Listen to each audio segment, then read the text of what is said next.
Cosa non vi convince della riforma della formazione professionale presentata dall'assessore Scilabra? Beh, tanto l'assessore Scilabra non ha presentato una riforma perché ha presentato una cosa che lei chiama direttiva di 2 pagine e mezzo, dove non c'è scritto quasi niente, tranne una cosa che taglia corsi, che in Sicilia significa perdere 3.000 posti di lavoro. Punto, altro non c'è nulla.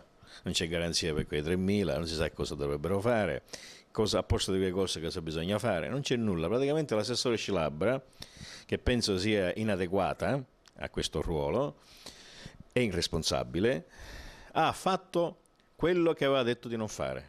Aveva detto facciamo la riforma senza macelleria sociale. Ecco, 3.000 posti di lavoro non ci sono più.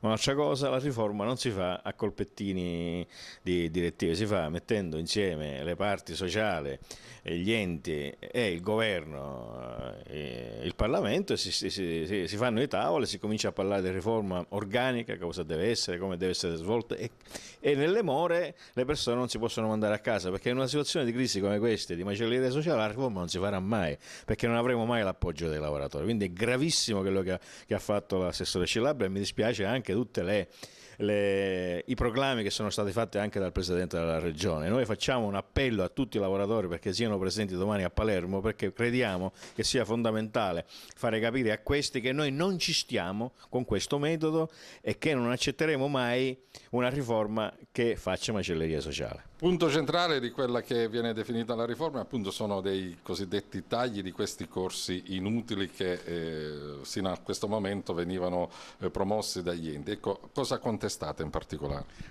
Contestiamo in particolare il modo perché questa non è una riforma, è semplicemente un taglio orizzontale.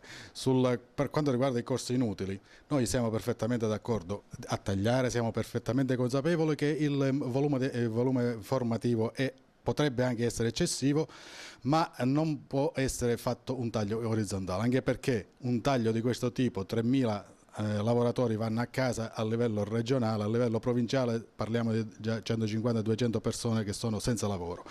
Come accompagniamo queste persone e come un sostegno al reddito a queste persone comunque bisogna darlo. Su quella direttiva non c'è scritto niente, c'è scritto semplicemente il taglio.